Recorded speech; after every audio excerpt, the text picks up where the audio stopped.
Aha. Deməli, müəllimə, səsi bağlayaq, zəhmət olmasa. Müəllimin etik davranış qaydaları, deməli, biz peşə bacarıqları qədər vacib olan bizim dərsimiz etik davranış qaydalarıdır ki, biz etik davranış qaydalarını, mütləq prinsipləri biz gözləməliyik.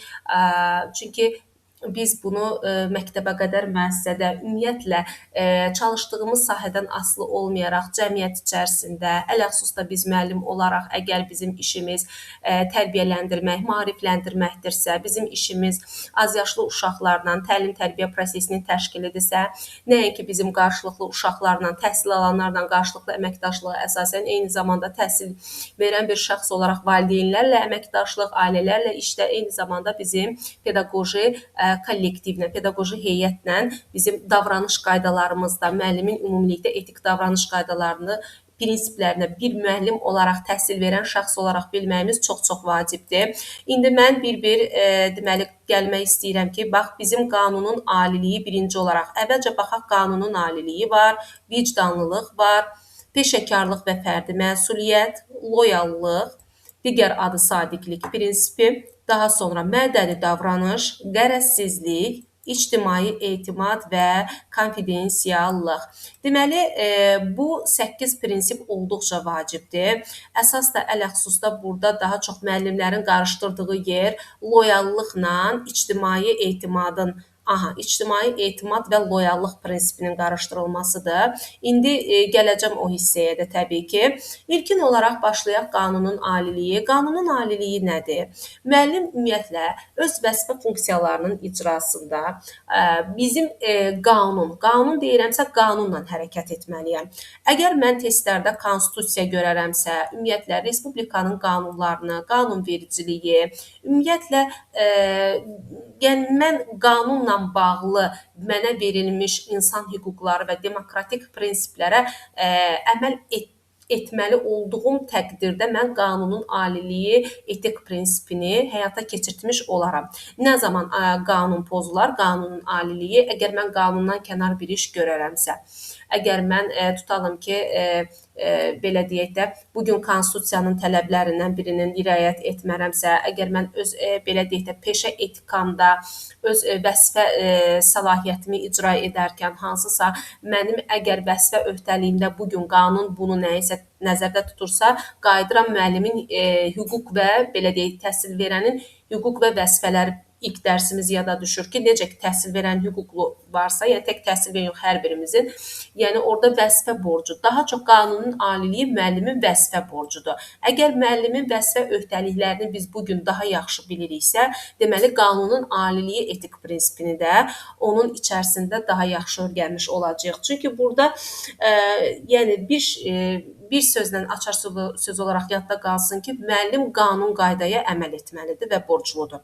Qanunun göstərdiyi çərçivədən kənara çıxmamalıdır. Bu belə. Yaxşı, vicdanlı nədir? Vicdanlı.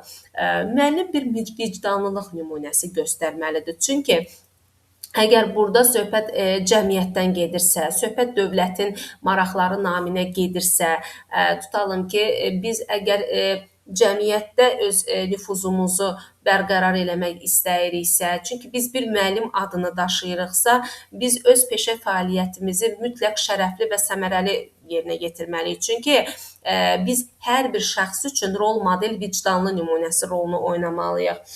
Yəni o zaman vicdanlı olaraq ki, məsəl üçün nə zaman müəllim vicdanlılığı pozar desək, situasiyalarda bu gün çox verilir testlərdə, ümumiyyətlə qəbulda da verilir, elə məktəbə qədərin özəyində məntiqi situativ testlərdə verilir ki, müəllim nə zaman vicdanlılığı pozar, o zaman pozar ki, əgər belə deyək də, birini edirsə, birinə etmirsə, məsəl üçün deyirəm. Tutalım ki, vicdanlı bir müəllim mənəvi, əxlaqən dəyər verən bir müəllim olmalıdır. Yəni, məsələn, el arasında deyirlər ki, bir adi bir söhbət olanda belə deyim, münaqişə zəminində deyirlər ki, necə vicdanın yol verdi, necə ürəyin yol verdi ki, məsəl üçün sən ona göz yumdun, məsəl üçün onun səhv etməsinə göz yumdun. Yəni, bu mənada bir misal çəkirəm ki, yəni, biz vicdanlılıq nümunəsini ümumiyyətlə biz özümüz birinci özümüzdə yəni əks etdirməliyik ki, əsasını qoymalıyıq ki, sabah bunu valideynlərlə əməkdaşlıqda, sabah bunu elə pedaqoji öz kollektivimizlə əməkdaşlıqda bunu biz rol model olaraq göstərə bilək ki, sabah adımız yəni mənfi situasiyalarda hallanmasın.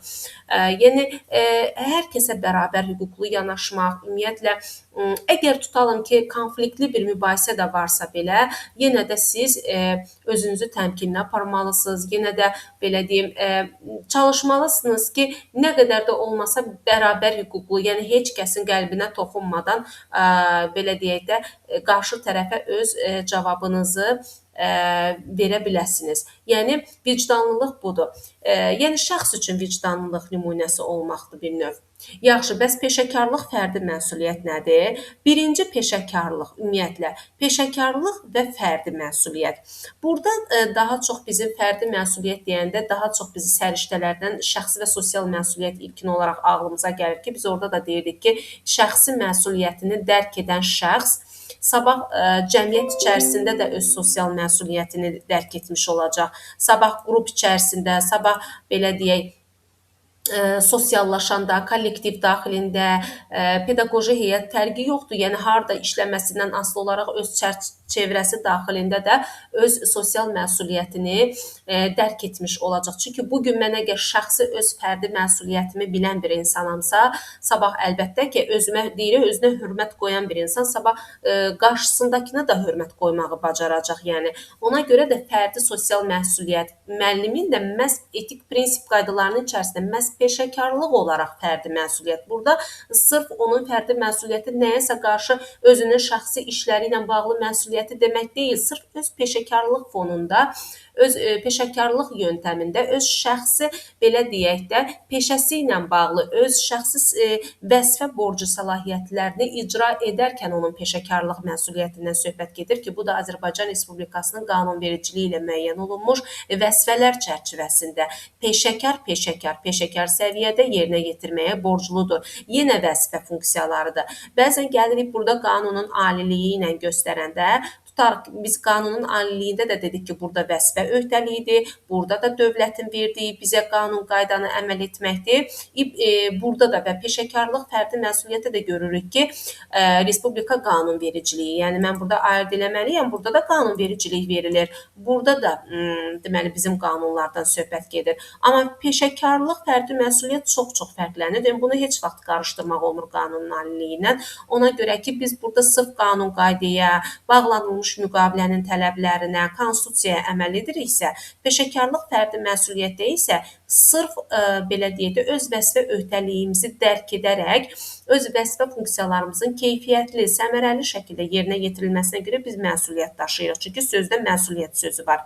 Yəni biz bu məsuliyyəti təbii ki, qanun aliliyi ilə qarışdıra bilmərik. Çünki sözün sonunda, daha doğrusu əvvəlində və sonunda məsuliyyət sözü var. Çünki müəllim peşəkar fəaliyyəti ilə, öz şəxsi nümunəsi ilə, dəsti xətti ilə istər bugün təhsil alanların, istər onların valideynlərinin, ümumiyyətlə istər öz ətrafı pedaqoji kollektivin, cəmiyyətin təhsil sistemində, təhsil müəssisəsi qarşısında, çalışdığı, yəni mühit qarşısında özünə inamını artırmalıdır. Yəni qarşı tərəfin, onu tanıyan şəxslərin, belə deyək, şəxslərə qarşı inamını artırmalıdır ki, sabah sizi bir məsuliyyətli bir müəllim kimi tanımış olsunlar. Desinlər ki, həqiqətən bu könül müəllimə peşəkar müəllimədir, məsəl üçün deyirəm, peşəkar müəllimədir, öz işini, öz dəsti xəttini, öz nümunəsini bilən xanımdır. Yəni onun belə deyək də dəsti xəttinə, müəllimliyinə, uşaqlara qarşı qayğısına, təlim tərbiyəsinə söz ola bilməz. Yəni bu adı biz qazanırıqsa, deməli bizim peşəkarlıq və fərdi məsuliyyət etikamız formalaşmış olur. Əgər bu ad bizə qazanmışıqsa, bu söz bizə kənardan deyilirsə, əgər həqiqətən də biz dövlət işində bugün işləyərək bu belə deyək də qanunvericiliklə müəyyən olmuş vəzifələr çərçivəsində həqiqətən də biz dövlət qarşısında öz vəzifə öhdəliyimizi yerinə yetirib halal maaşımızı bugün ala biliriksə, deməli biz öz fərdi məsuliyyətimizi peşəkarlıq fonunda, yəni öz fərdi məsuliyyətimizi dərk etmiş oluruq. Bəs yaxşı, loyallıq nədir? Loyallığın digər bir adı müəllimlər sadiqlik deməkdir, sadiqlik. Yəni loyallığı gördünüzsə, qeyd eləməlisiniz. Bəzən testlərdə götürür, indi artı dəyişir, verir sadiqlik. Diaqnostikada belə idi. Yəni indi ola bilər ki, indi miqdə versin loyallıq, gətirsin işləyən müəllimlərin sertifikasiyasında versin sadiqlik. Hər ikisini də bilməlisiniz ki, elə loyallıq sözünün mənası sadiqlikdir. Sadiqlik nədir?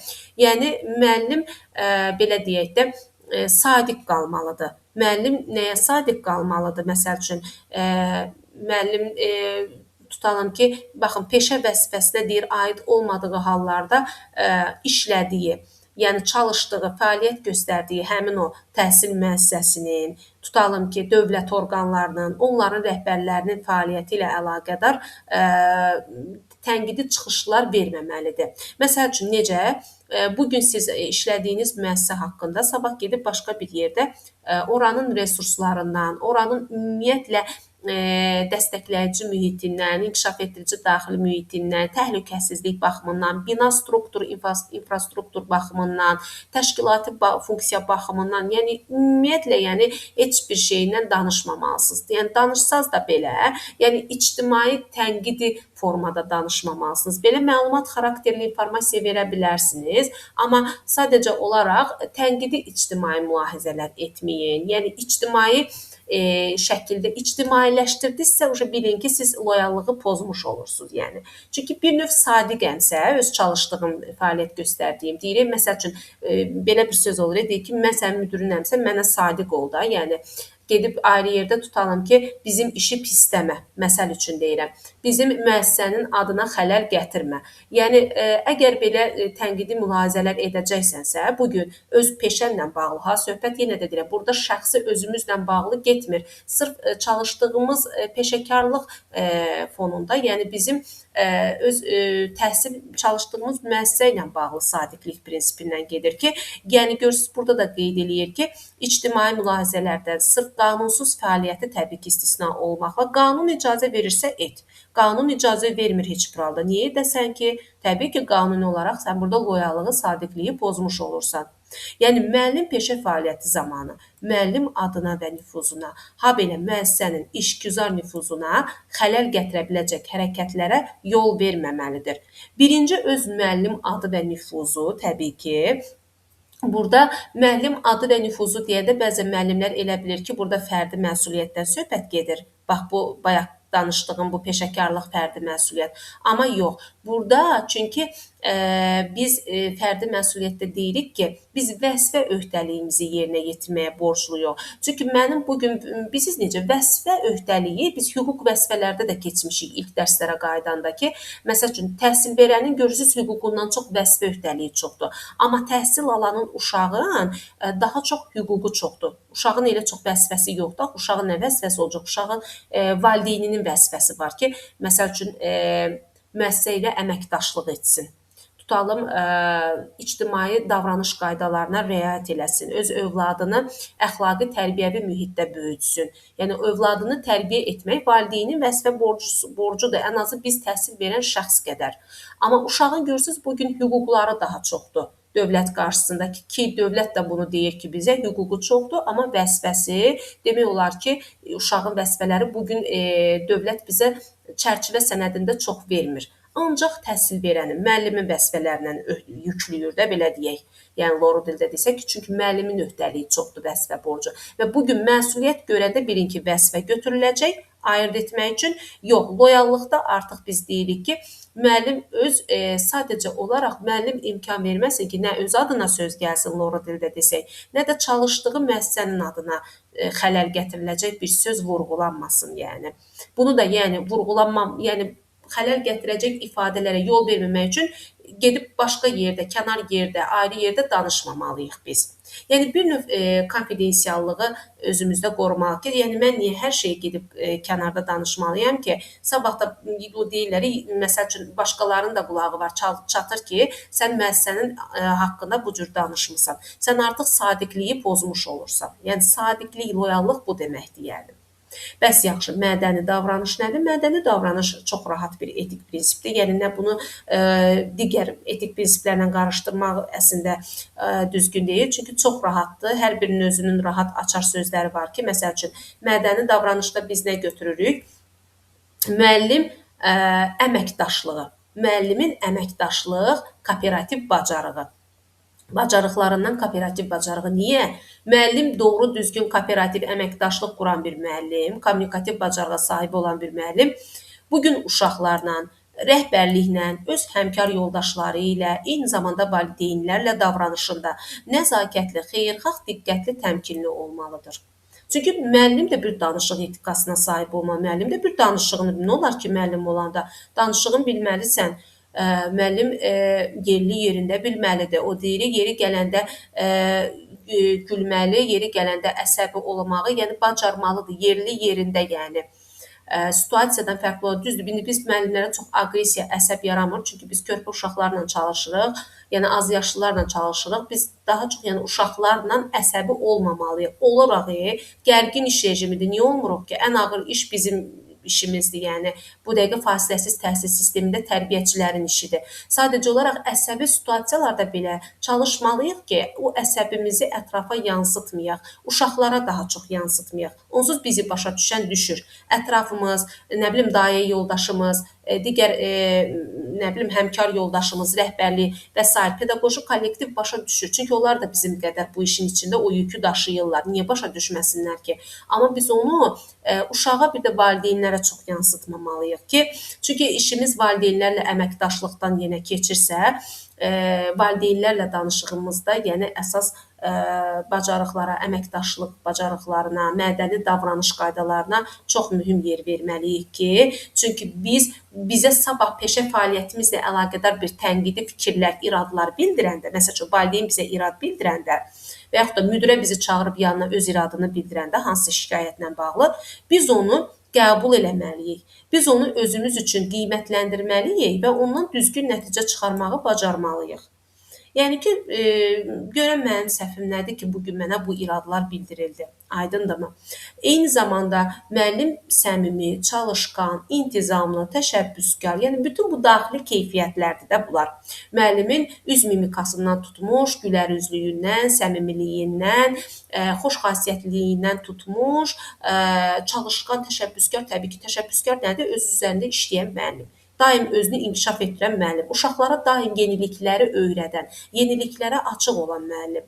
Eyni zamanda biz dış deyirik, türklər deməli dış görünüş, yəni xarici görünüşümüzə də çox fikir verməliyik ki, bugün biz müəllim bir insan ən azından gözlər bizi görəndə ətrafda, biz diqqət mərkəzində kimsə diqqətini cəlb edəndə baxıb deməsinlər ki, bu necə müəllimdir ki, heç görünüşü də normal deyil. Heç üstündən başına baxırsan, məsəl üçün normal görünüşdə, normal geyimdə bir müəllim deyil. Səliqə səhmanlı bir müəllim deyil və ya bəs yaxşı, ilk görünüşdə o auranı alan bir insan, sizə qıraqdan baxan bir insan, heç deyər ki, mən buna müəllim demərəm. Yəni məsəl üçün müəllim demərəm, çünki o müəllimin elə üzünə baxıram, heç onu dindirməyə dəyməz, heç onun söhbətə, dialoqa girməyə dəyməz. Çünki müəllim ilk baxışda o qədər səliqə səhmanlı, o qədər təmizkar, yəni geyiminə xüsusi fikir verən, xarici görkəminə fikir verən bir insan olmalıdır ki, əsas da estetik cəhətdən biz estetik yaradıcı inkişaf sayəsində bugün uşaqlara tərbiyə edirik. Yəni bu estetikanı biz özümüzdə də rol model olaraq, bir müəllim olaraq formalaşdırmalıyıq ki, sabah bizi elə mədəni davranışımızda bu gözəlliyi, bu estetikanı, bu xarici, daxili gözəlliyi qarşı tərəf, ümumiyyətlə ətraf, kollektiv qiymətləndirmiş olsun. Bu da oldu bizim mədəni davranışımız. Aydındırmı? Aha, qərəzsizlik nədir? Qərəzsizlik çox vacib bir etik prinsipdir ki, məsəl üçün, bugün testlərdə düşür qərəzsizlik, müəllim peşə vəzifəsini yerinə yetirərkən qərəzsiz olmalıdır. İndi deyəcəm necə qərəzsiz olmalıdır. Baxın, irqinə, etnik mənsubiyyətdir, dilidir, cinsidir, sosial mənşəyidir, nə bilim, dilindən, dinindən o müxtəlif mədəniyyətlərə sahib, o biz yadınıza gəlirsə didaktik prinsiplərdə dünyəviliyi qeyd etmişdik də, yəni dünyəvilikdə biz deyirdik, axı, fərqli mədəniyyətlərə sahib, məsəl üçün, qrupunda əcnəbi uşaqlar var, tutalım ki, o uşaq rus dillidir və yaxud da ingilis dilindədir, amma bizim dilə adaptasiya ola bilmir, tutalım ki. Yəni, bu kimi fərqlilikləri eyni zamanda tək elə mən əcnəbi, müxtəliflik demirəm. Elə götürək inklüziv uşağı, differensiallıq götürək. Biz differensiallıq demişdik axı, müxtəlifliklərin, yəni müxtəlif fərqliliklərin nəzərə alaraq fərdi şəkildə təlim mühitinin qurulması. Yadınızdadırsa, differensiallığı biz qeyd edəndə tək yəni burada biz yəni belə deyək də belə deyim, səriştələrdən mədəni müxtəliflik səriştəsi deyil də biz bərabər imkanların yaradılması, yəni inklüzivliyi, müxtəliflikləri qeydə alırdıq, düzdür? Məsələn, elə uşaq var ki, normal sağlam uşaqdır, amma asosial uşaqdır. Heç bir problemi yoxdur, bu uşaq sim uşaq deyil. Amma asosial uşaqdır. Asosial nədir? Ünsiyyət problemi var bu uşaqda. Bu uşaq kollektivə uyğunlaşa bilmir. Bu uşağın kommunikasiyası, ünsiyyəti sıfırdır. Aydındır, bu uşaq özünə qapanıq uşaqdır, introvert uşaqdır. Ona görə də bu cür fərqlilikləri görən müəllim təhsil prosesinin digər iştirakçılarına fərq qoymamalıdır. Bax, budur qərəzsizlik əsas, fərq qoymamalıdır. Yəni, bunlara fərq qoyan müəllim dini ayrı seçkilik, cinsi ayrı seçkilik, baxın, gender bərabərliyi, indi gender bərabərliyində mən sizə PDF göndərəcəm, gender bərabərliyində nədir? Cinsi ayrı seçkiliyə yol verməmək. Yəni, oğlanları ayrım, oğlanlarla tutalım bu cür təlim məşğələsi keçim, qızları ayrım, qızlara deyim, qız ayrı, oğlan ayrı, siz bir-birinizə yaxın durmayın, bir-birinizin oyuncağına əl vurmayın. Yox, sən qızsan, gəlincik kukla ilə oğlan, sən oğlansa, sən gəlincik kukla ilə oynayırsan, ona tutalım ki, irad bildirim. Yəni, bu gender bərabərliyinin pozulması falan, yəni, bax, bunu dili, dini, cinsi falan, yəni bu ayrı seçkiliyə yol verən müəllim, bugün gender bərabərliyini də pozan müəllim, sadaladığım xüsusiyyətləri pozan müəllim qərəzsizliyi pozmuş olur. Yəni, qərəzsiz olmamalısan, bərabər olmalısan, hamıya bərabər. Qərəzsiz bu deməkdir. Yəni, müəllim özünün, belə deyək, maraqlı, belə deyək, özünün və ya maraqlı şəxslərin mənafelərinin vəzifə funksiyalarının icrası zamanı ona təsir etməsinə yol verməməli və buna şərait yaratmamalıdır. Bu nə deməkdir? Burada deyək ki, yəni müəllim özünün və yaxud da maraqlı şəxslər, tutalım ki, həm birinci özünün vəzifə funksiyalarının və yaxud da digər həmyaşıd, belə deyək də, həmkar daha doğrusu yoldaşlarının bizi kimi öz vəzifə funksiyalarını icra edən zaman ona təsir etmə, ümumiyyətlə kiminsə ona təsir etməsinə yol verməməlidir. Yəni, müəllim ümumiyyətlə öz peşə vəzifəsindən, səlahiyyətlərindən kənar məsələlərə müdaxilə etməməlidir. Çünki əgər kənar məsələlərə müdaxilə eləyirsinizsə, tutalım ki, əgər bu sizin səlahiyyətləriniz daxilində olan bir məsələ deyilsə, siz qarışmamalısınız. Nə vaxt qarışaram? Valideyn məndən xahiş eləyərsə, məsəl üçün, valideyn özü gəlib mənə yaxınlaşarsa, öz uşağının problemi ilə bağlı məndən şəxsi də söhbət edərsə, tutalım ki, yoxsa belə, yəni, əgər o valideyn onu mənə demək istəmirsə, məsələn, uşağı ilə bağlı, mən niyə onu məcbur eləməliyəm ki? Mən yenə qərəzsiz olacam. Sabah durub onu mən ayrı seçkilik qoymayacam ki, bu valideyn mənə bildirmədi uşağın problemini. Yəni, bu valideyn mənə açıq diyaloqa girmədi.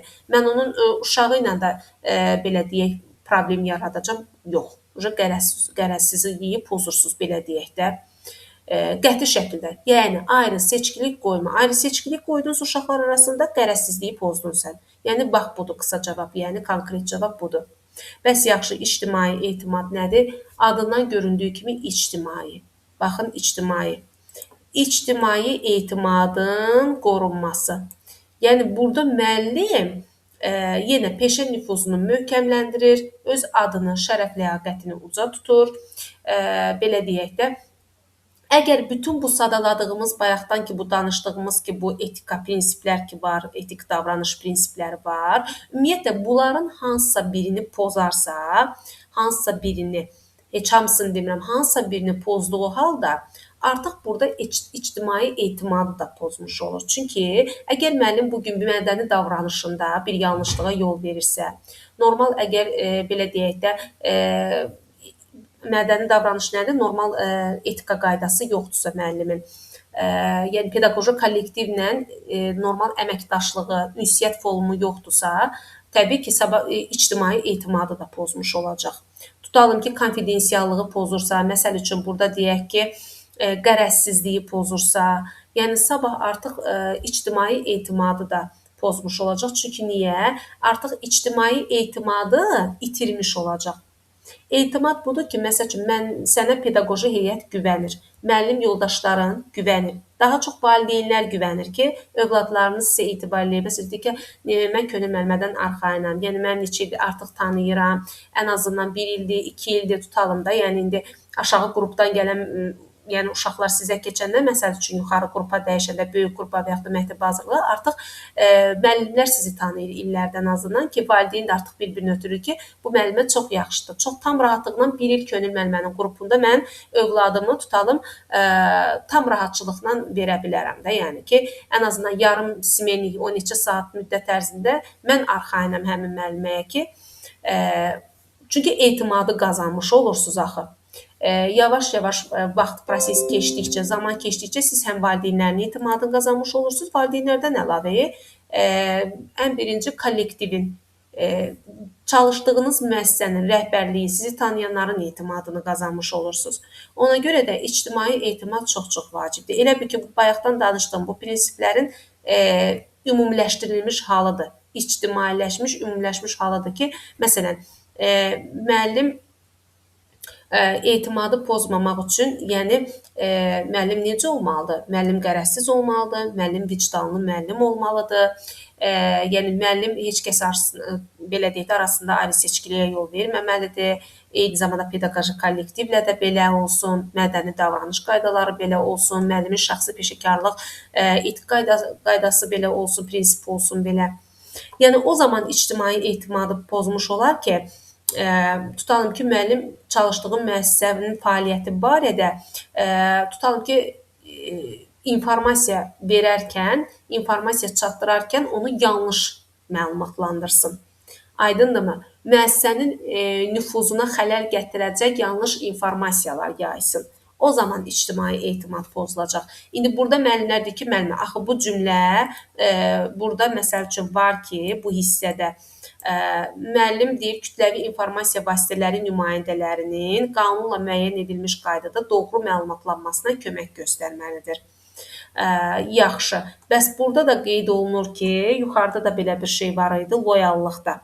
Loyallıqla ictimai etimad bir növ oxşuyur. Müəllimlər burada qarışdırır ki, testlərdə məsələn biz bunu necə seçək ki, harda ictimai etimaddır, harda loyallıqdır. Loyallıqda müəllim baxın, burada da deyir ki, onların fəaliyyətdə ictimai qiymət verilməsindən çəkinməlidir. Müəllim, ümumiyyətlə, loyallıqda siz onu sadiqlik kimi düşünün də, yəni sadiqlik kimi götürün ki, müəllim müəssisəyə, nəinki müəssisəyə, ümumiyyətlə də, yəni pedaqoji rəhbərliyə, həmkarlarına qarşı sadiq olmalıdır. Burada sadiqdir, yəni müəllim ümumiyyətlə, yəni belə deyək də, həm öz fəaliyyətinə, həm öz peşə fəaliyyətinə, özünün şəxsi, həm də ümumiyyətlə müəssisənin işgüzar fəaliyyətinə, yəni kollektivin işgüzar fəaliyyətinə qarşı, yəni artıq əskiyəni danışmamalıdır da, belə deyək də, o mənada ki, heç imkan verməməlidir. Yəni sadiq olmalıdır. Aydındırmı? Çünki tənqidi ictimai mülahizələr çıxış etməməlidir.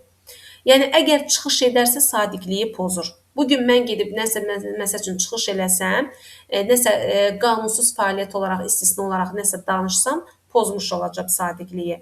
Amma üzr istəyirəm, ictimai etimadda isə ictimai etimadda artıq bir etimad qazanmalıyam ki, burada yəni sadiqliklə fərqləndirən odur ki, yəni mən öz peşə fəaliyyətimi elə icra eləməliyəm ki, mən hər kəsənin etimadını qazanmış olum.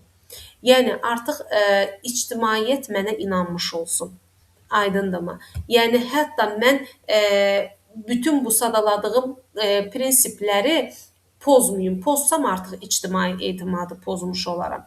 Yəni mən elə bir müəllim olmalıyam ki, artıq hər kəs bilməlidir ki, mən qanuni qaydada öz vəzifə səlahiyyətlərimi icra edən bir müəlliməm.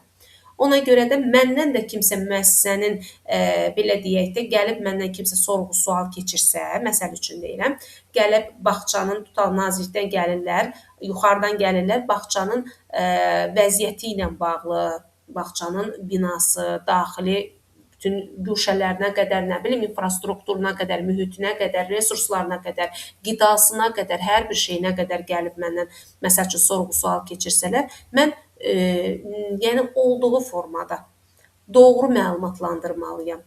Aydındırmı? Yəni mən artıq yəni yanlışlığa yol versəm artıq ictimai etimad pozuldu. Çünki artıq onu ictimailəşdirirəm axı. Sorğu keçirirlər, mən məlumat verim, ictimailəşdirirəm. Aha. Konfidensiallıqdakı müəllimlər belə deyək də gizlilik deməkdir.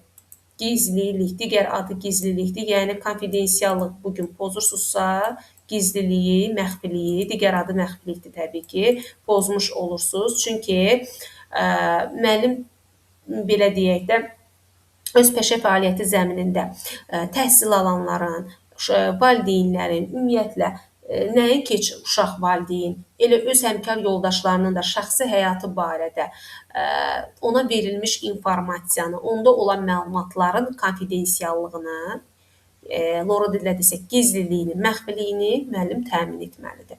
Məsələn, bu gün valideyn gəlib sizə yaxınlaşıb tutalım ki, şəxsidə sizlə söhbət edirsə, uşağının fərdi göstəriciləri haqqında, şəxsi məlumatları haqqında, sağlamlığı haqqında sizə məlumat verirsə, siz onu artıq durub valideyn iclası zamanı tutalım da, indi olur o valideynlərlə görüş zamanı falan və yaxud da gedib o uşağın vəziyyətini gedib digər həmkar ismən yoldaşınıza çatdırırsınızsa, konfidensiallıq pozuldu.